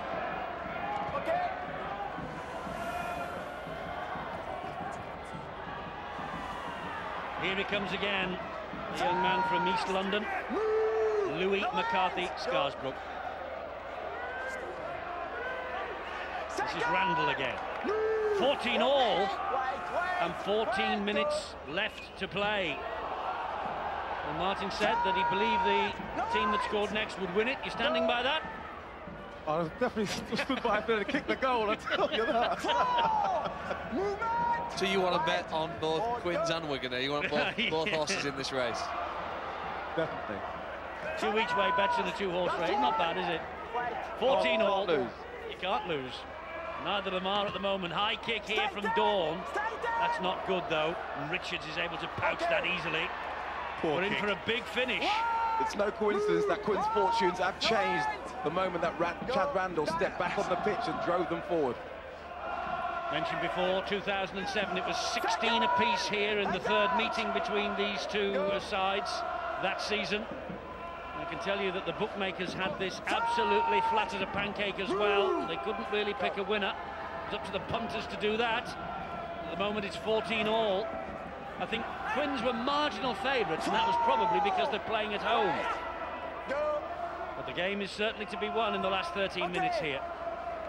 Another bad kick from Luluai. In fact, it's a very good kick from Luluai, and Will Sharp will have to run this ball out. Look at the chase. It's a lot more vigorous now, led by the kicker.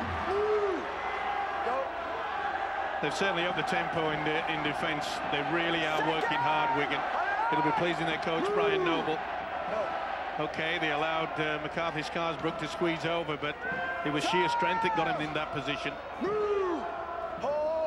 And I think in possession, Wigan's best player today has been Gareth Hock. He's having a rest at the moment, but if Brian Noble needs some points in the remaining 10 minutes or so in this game, I think we'll see Hock back on the field. He's been so dangerous and almost unstoppable when he's carried the ball. Brilliant with the offload too.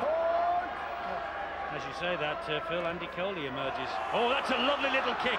Luke Dawn's after it. McCarthy Scarsbrook as well. He gets it. That's forward. That's forward off Purdham to David Howell.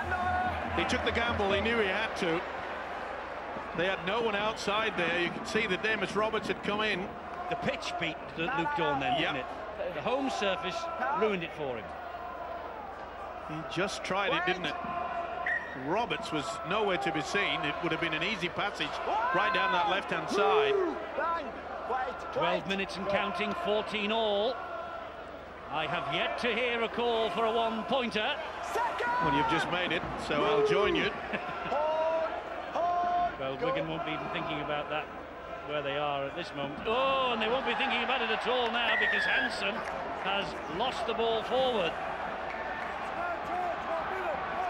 Well, the big guns, I'm afraid, have been coming up with the errors. Nothing wrong with the pass. Hansen just took his eyes off the football at the crucial moment. Now, against Manly in the first half, last weekend, Harlequins, right from the scrum base, kicked over the top. Wigan, they've got no full-back at all. Wells is running this. Looking in the history books, 2006, Harlequins 31, Wigan 30. This is 14 all, and we've got 11 minutes to go. Now then, Harlequins are 40 metres away. Louis McCarthy, and company will try and drive that in, but that's Tony Clubb. They're coming up the middle, Harlequins. They might be thinking of for 1 point. Oh, they are. Randall, almost through. Will they do another drive or will they go early? No one's standing back. This is Luke Dawn, and Dawn comes back towards the sticks. Back it comes to Tony Clubb again, and Clubb was almost there. They're right underneath the post now. There's nobody back. There's nobody back. Nobody wants to take the one. They don't want it. They want 4 instead, and it's with Danny Orr. They might get it. They will with Melling. The ex-Wiganer comes up for the Harlequins club with a try out wide. Danny Orr has only just returned to the field. He slid the ball out to Chris Melling. Danny Orr ex-Wigan, Chris Melling ex-Wigan. Have they just turned the screw even further on the club from the JJB Stadium? Chris Melling with the try. 40 appearances for Harlequins now. A Great Britain fullback against France at Leeds in 2007, and look what it means to Chris Melling to score in the corner. It's always a gamble when you go for the power play, and it was a wonderful combination with the two halfbacks. Or he sends the final pass, and he jumps up into the air with glee when he realises that Melling has plonked the ball down. I was screaming for the 1 point. There was no one standing back. Maybe Wigan thought they were going to go for it. They were compressed, and the two halfbacks have combined to send in Melling into the corner. But this has to be a kick to make them feel comfortable. Well, Danny Orr will try and thread the ball through the eye of a needle here. And he's pushed it in front of the posts. That's 18-14, though, for Harlequins. Wigan have to score a converted try to win it. They're biting their nails. 3 missed kicks for Harlequins. 2 missed kicks for Wigan. Oh, it's had everything this game, hasn't it? Controversy, forward passes have just been turned down, some tries given, sometimes the tries have been turned down. Oh, that's a great kick. That's a great kick-off. Danny Ward just took a couple of steps backwards instead of going and claiming the ball. Richards' kick-off came out of the heavens. Look, he took a step back instead of attacking it, and that's what comes about. It's a goal line dropout now. You tell young kids, don't let it bounce. He knows it. Richards, by the way, with the kick-off, but he has missed 2. And I've never kicked a goal in my life, but they looked fairly academic for this man, and he missed them. Otherwise, we could still be level. Not the best goal line dropout for Harlequins. Well, I suggest if you've never kicked a ball in your life, then shut up. I said I'd never kicked a goal in my life. You can add the ball to it as well. And by the way, my job is to commentate. I think if Wigan end up having a good season, this next 9 minutes could be the most important 9 minutes of the season for them. Big score and Cass. Here is Wigan. Here come Wigan. All hands to the pump as Riddell gets over the line. And that's good thinking, to hold him over the line. They'll bring it back a few yards. Yes, they come back to the 10-metre line. Riddell will play it here. And that's some form of release for the defensive pattern. Luluai. Here's the youngster, Sam Tompkins. This is Hock. That's the turnover. I don't think Hock realised. In fact, I'm sure he didn't realise. He's saying, well, no one told me. Well, no one has to. You've got to look at the referee. Brian Noble will be furious of that. We've got a golden chance there. When Danny Ward decided to let the ball bounce, dead in goal. Boy, it's had everything, Eddie. It has. Wigan have been so close to victory on 3 occasions previously. They lost by 6 points to Wakefield, they lost by 8 points to Hull, they lost by 6 points to Castleford last week. They're losing at the moment by 4 points to the Harlequins here in London. Oh, an interception, and this is Amos Roberts, and Roberts will level the scores for Wigan. Amos Roberts, he's not given this one. Well, he thinks he may have gone close to the dead-in goal line, but I think he gets it down just in time. But what on earth was Chad Randall thinking? Well, 0-0 if this try is given, and I think it will be. I don't think there's any problem with it. Yeah, it's TRY time, and it's pretty close to the post as well. No doubt. Oh, no, that's a try. Definitely a TRY for mine. Well, have Harlequins thrown this away? The try is given. The kick is to come at 18 all. Amos Roberts, his first try for Wigan since his arrival in Super League during the winter.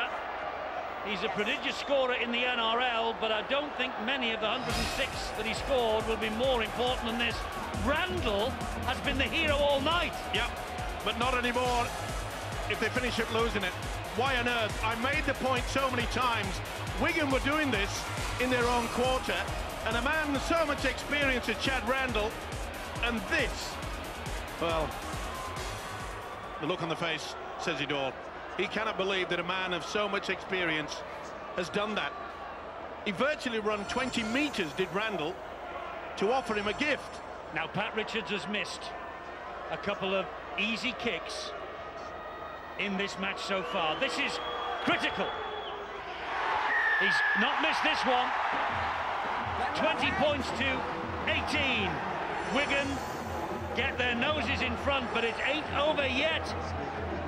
I said it'd be probably the most important 9 minutes they'd ever play. And Chad Randall reminds me of Billy Slater in the World Cup final. A rush of blood, a play which he'll probably rue now, but that's the way it goes. Well, there's still 5 minutes. Still 5 minutes. Well, they've got to go for the short kickoff. They need possession desperately. They've gone for a short one. It's out on the full.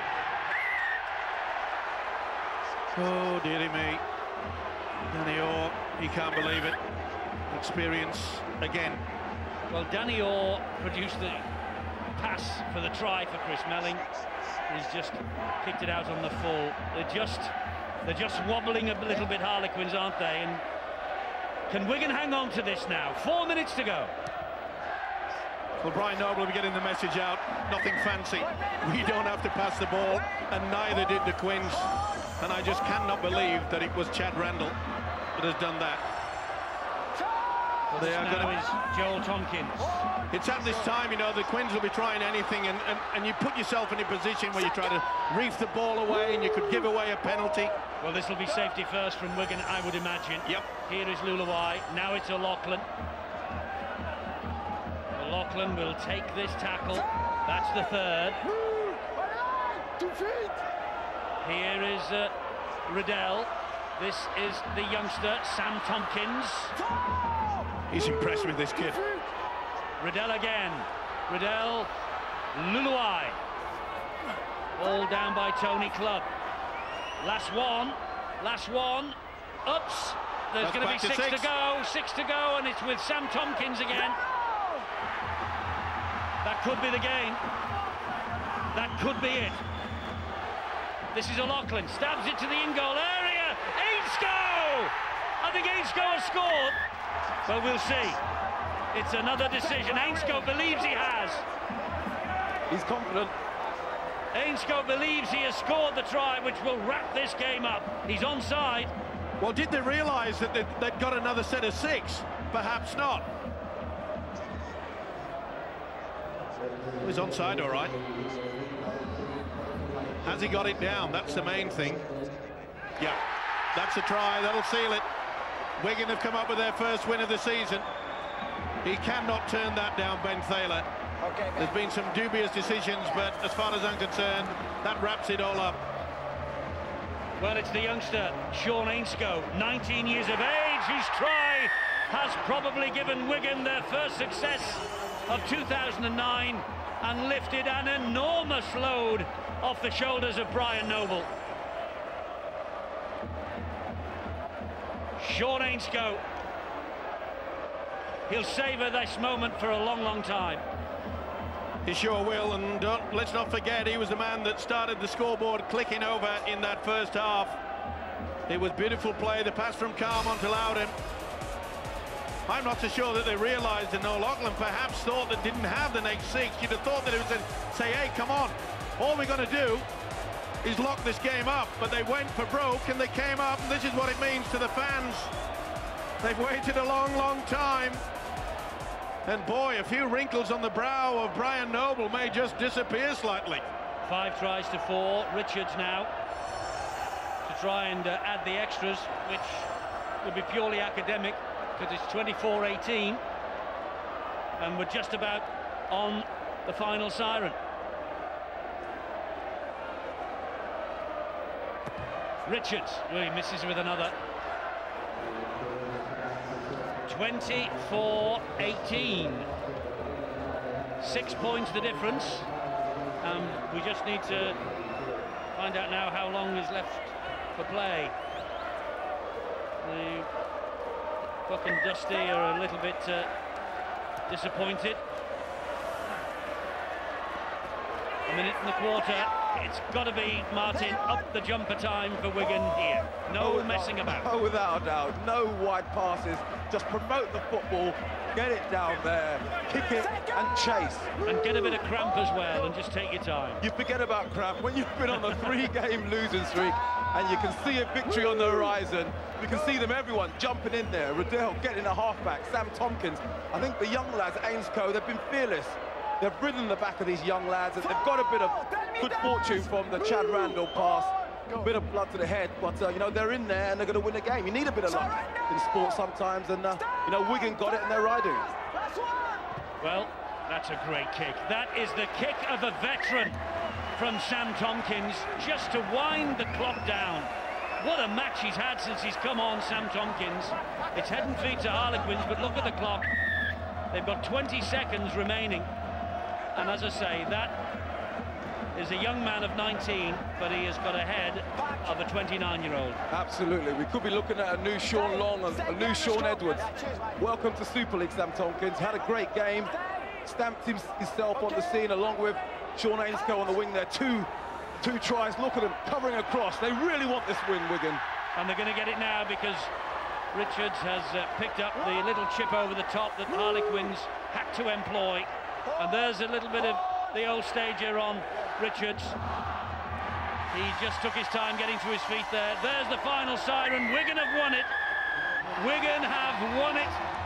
The pressure lifts on Brian Noble and company. Their first win of 2009, and the win forged in the most dramatic of circumstances here.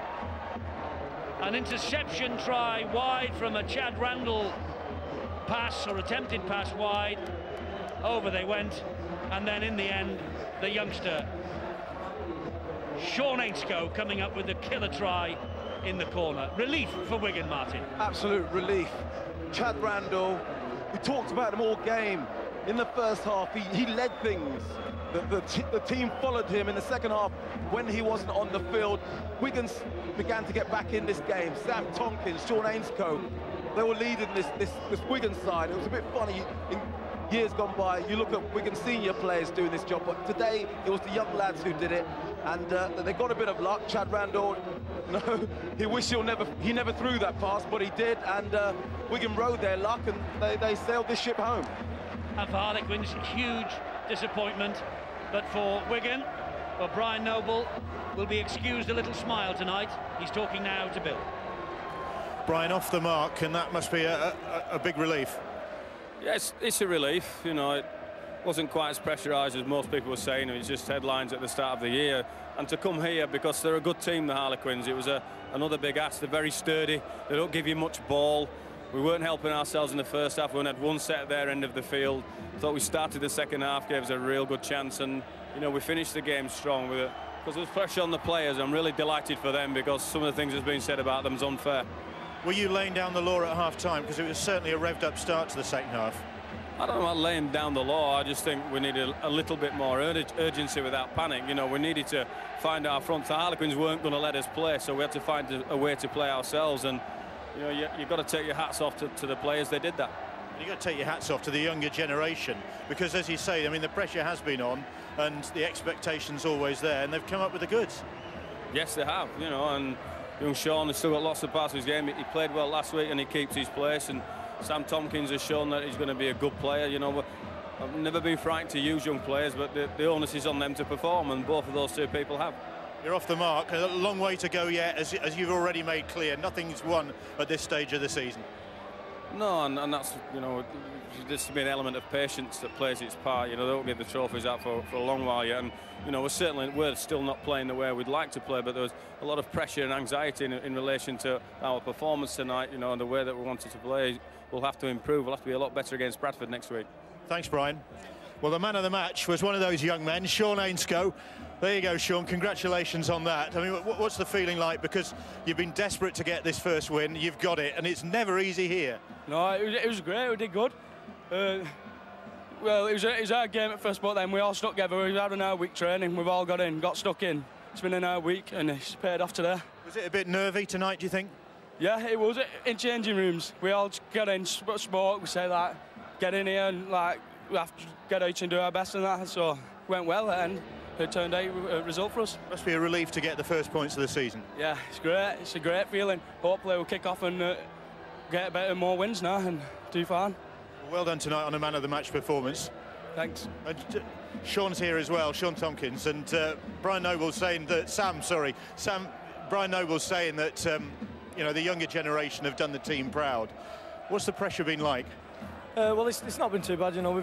There's a lot of young lads pushing through, and you know, everyone's dying for a chance. There's 6 or 7 of us that are just on the edge, you know, and everyone's just dying to get in, you know. So we're all looking to take our chances when we are in.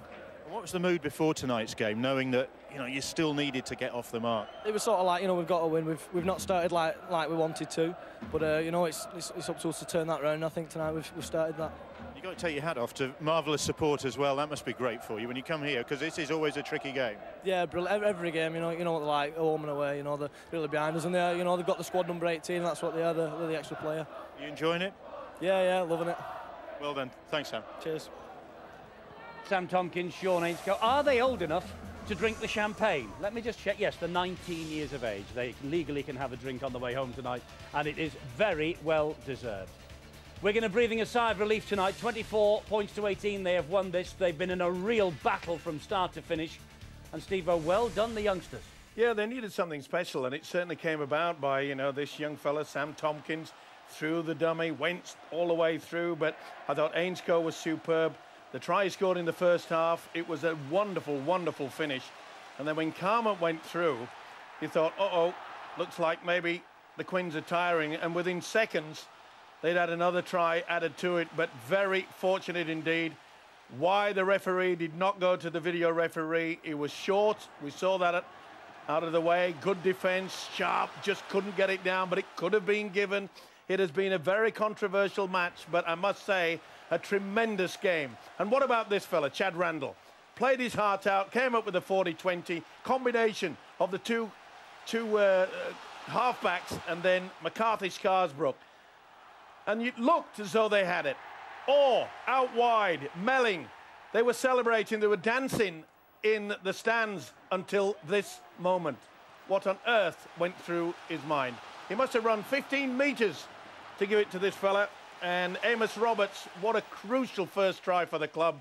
And it puts them through. And then O'Loughlin absolutely kicks into the corner. Ainscough, man of the match. He could have gone to many, many of those players out there. Wonderful, wonderful game. But what a lot of controversy. Yes, plenty of controversy, no doubt about that. I mean, a try that should have been, a try that maybe never was, but was given. But that's, sadly, Super League. I think we should probably just talk about, we've talked about Chad Randall's decision to pass that ball, but Amos Roberts' ability to read the pass and intercept for that vital try. There are very few players who have that art of intercepting the pass. Luke Dawn's done it very successfully whilst he's been with the Harlequins. and yet, you know, Amos Roberts, it's that split-second time, because if you get it wrong, you're exposed in defence and the opposition go through very often to score. So that was a very brave play for Roberts to make at that time, and wonderful skill to take the ball. And just going back to Sam Tompkins, you can tell talented players because they don't appear to have broken sweat. In the interview with Bill, he didn't look like he'd been on the field, did he? You know, his hair wasn't out of place, and I hope that he goes on now and gains the confidence from this to have a, you know, what's going to be the start of a successful career at Wigan. Well, they say, don't they, if you're good enough, you're old enough. And, you know, the two youngsters at Wigan certainly did not look out of place at all. Your heart goes out to Harlequins in many ways. It could easily have been their night tonight. Here's Brian McDermott, their coach. Brian, you must feel that your guys didn't deserve to come out on the losing side after a big effort like that. Yeah, no, I disagree. We had enough field position and ball to win the game. I thought we were ropey in the first half with the ball after having a lot of field position, a lot of opportunities. So yeah, you've got to credit Wigan. You know, they've been through some adversity there. They've come out on top, and you know, we got some frustrated fellas there in the dressing rooms, and you know, who knows what might have been. But that's how it is. You know, the scoreline doesn't lie. And your heart goes out to Chad Randall as well, because a man of the match for the performance, on the way to get the man of the match award, and then one misjudgment. Yeah, and those come off for you sometimes, and you score tries to win games, and sometimes they don't. And it's hard for Chad, so he'll be in turmoil there for a couple of days. But doesn't make him any less a player. It doesn't make us a poor team just because we lost one game. What can you take so far from the start you've made to the season? 3 strong performances in the games you've played, if you include the Manly game. Yeah, strong. You know, it's been a horrible pre-season, and I think every Super League coach will be saying, I can't wait while nobody's had the right preparation. Oh, it's been horrible. I can't wait while we put the season back another month. That's no excuse for what happened here tonight, but across the board, I just think the standard of the games at the moment, well, it's not outstanding. I won't say it's poor. It's not outstanding, and you know, we used to start in March, and now we're starting just after Christmas, and pre-season you might as well just wipe off. You know, we're training indoors in schools, and that's me having a little gripe. Let's get back to the game. We weren't great, you know, and what we have shown, we can defend. We've got some bump in our D, and you know, at times offensively today we were all right. So yeah, there's no panic. You know, one lost game, and there's some definite reasons why. Thanks, Brian. Cheers, thanks. Speaks from the heart, doesn't he, Brian McDermott? He always does. Let's just give you that scoreline from the jungle. 40 points to 6. It's a great night for Castleford. It's a shocking night for the Salford City Reds. Here at the Twickenham Stoop, it is a great night for Wigan. They're off the mark at last. Brian will talk all he likes about, you know, the problems and the fact that they've maybe gifted them, but Wigan, for them, maybe the start of something tonight. It won't matter what the final score was. They've won, they're on the bus, they're going home, and they can start again now. I think they start with the pressure off, with, I think, going out now to hunt against Bradford in the next game, which we'll see. Well, I do agree with that, but the thing is, let's hope now that Wigan, having unearthed 2 new great players, young players, that they keep them. Don't send them away, keep them. Interesting in the boardroom tonight, Ian Lenigan is the chairman owner of Wigan, and David Hughes is the chairman owner, if you like, of Harlequins. They're great friends, and I just wonder what the atmosphere is like in that bar tonight. We shall find out maybe. Listen, we've got the small matter of a World Club Challenge to sort out tomorrow, and Leeds Rhinos carry the hopes of the Super League into their match against the Manly Sea Eagles. You can enjoy the whole game with us live from 5:30, Sky Sports 1 and HD1. What's coming up next weekend? Huddersfield against Hull. 2 sides have had cracking wins last night, followed by Super League Extra Time. That's all available on Sky Sports 2 and HD2. And look what we've got next Saturday. It's another 5:30 start. Wigan against Bradford, Sky Sports 2, HD2 again. Wigan off the mark. They're breathing a sigh of relief in Wigan. From Steve-O, Phil and me, we'll see you for Leeds' victory in the World Club Challenge tomorrow.